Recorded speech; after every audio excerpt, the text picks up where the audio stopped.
everybody, it's Ever with Hood Time Welding. I was sitting here cutting a bunch of pieces, got me thinking about a few things. Today we're going to talk about, or what I was thinking about is owning your own small business.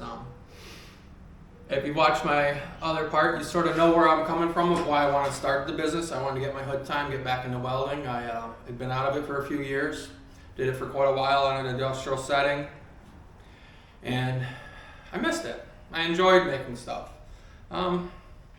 So decided I wanted to start my own business. I finally had the room, finally had the place where I could do it. So my wife let me go ahead and take the plunge and start my own welding business. Now, starting my own business was a little bit of a surprise. There was a lot I didn't think about going into it that was now falling on me. I mean, I've been in industrials, or I've been in settings before where you pretty much go start to finish with a project, but being your own business owner is a bit different. You got to start off with advertising to draw the customers in so you have projects to do. And once you get them in, you got to talk to them, decide exactly what they want, sort of tease out with them, or work out the details of what they're exactly looking for so you know what you're bidding on. So next step is estimates. I do free estimates, so that's all on my time. Part of the estimating though is also drawing it up, which is not something I had to really do before. You know, projects would come to me, they'd already be drawn up.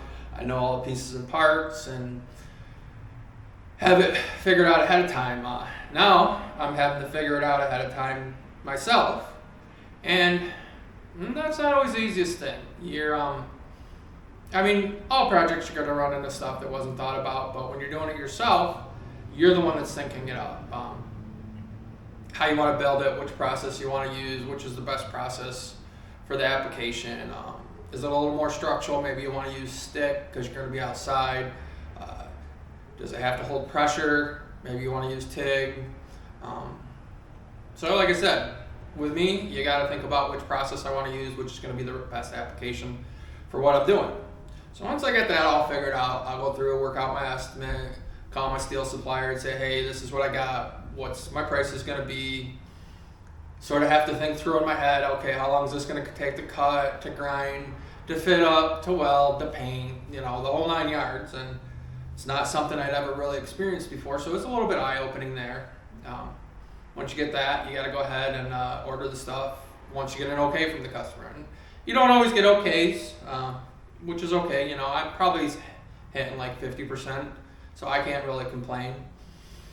So now that we've got the okay and we're ready to go, order our steel, get our steel in, and that can be a little bit of a chore. Do you want them to deliver it? Are you going to go pick it up? It all depends on your capabilities, what pieces you're getting, what it is. So now you got your steel in. You got to prep your steel by either cutting it with my bandsaw here, maybe I'm going to use a cutoff wheel because of certain aspects. Maybe I'm going to use my plasma cutter. It all depends on what you're doing. Again, that's stuff you got to figure out when you're doing the estimate. So once you got to cut, now you got to grind it. So you can get a nice tack on it when you're fitting it, and stuff's going to stay together. So you get everything ground up.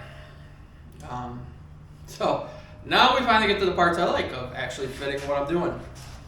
So we get it fit up.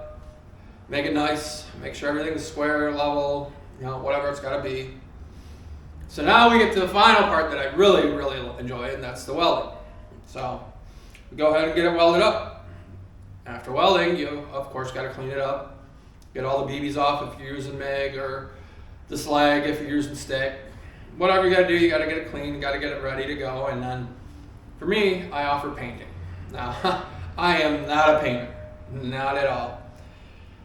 The best I offer for painting is rattle cans, spray cans, and I do all right with it, but, like my targets that I make, maybe there's 2 different colors on it.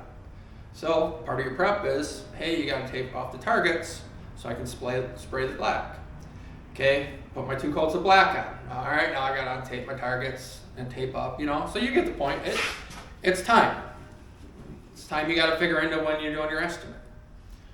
So now you finally got the project done, it's all painted, it's all set to go, and you got to set up actually before you got a customer, now you actually got to go through and figure out what the job actually costs you. It's not one of the things I really thought about, and you want to make sure you're getting reimbursed for what you actually did. So I try to keep track of my hours on a piece of paper, how much I use of grinding wheels, cutoff wheels, wire brushes, how much I use the bandsaw, whatever. Try to keep track of all that, my gases, how much wire I used. And that's something I didn't really think about when I started this. And it's something you got to think about. So we finally got that out, so we're figuring out the bill for the customer. We get that written out, which bookkeeping in itself is a whole nother animal. I have 2 places where I sort of record it, so I have 2 copies if anything happens. So now I'm finally ready to call the customer. So I call the customer, and I don't really have set hours, so it's sort of setting up a time that works for them, works for me, so they can come pick up their project. And they finally come pick it up, you get your receipt, and then, you enter it all in the bookkeeping, and for most people, you'd be done. But I'm not most people. I have social media accounts. I have a Facebook. I have a YouTube. Facebook's not bad. That's usually a couple minutes making a post up, doing some pictures of what I did. Hopefully I remember to take before and after pictures if it's a refurb. Not always good about taking the before pictures. I usually just sort of dive in, and then I'm like, oh crap, I forgot my pictures. So we get our pictures up, we get our post up, and it's answering comments when I have it. I try to make sure I do that. And so now I've got my Facebook done. So now I got to start on my YouTube. For me, I like picking the videos. Excuse me for a second.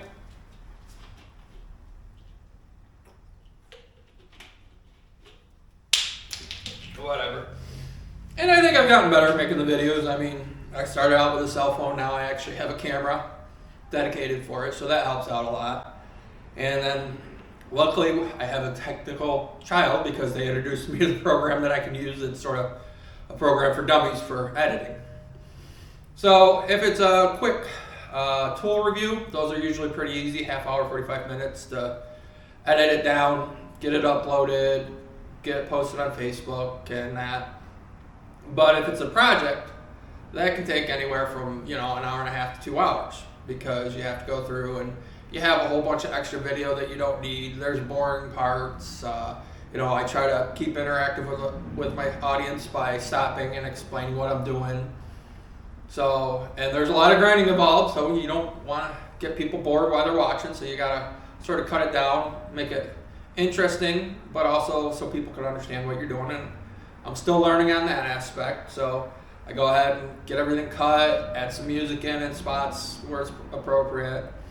So then I post it on Facebook finally. And if you're on my Facebook, on my YouTube.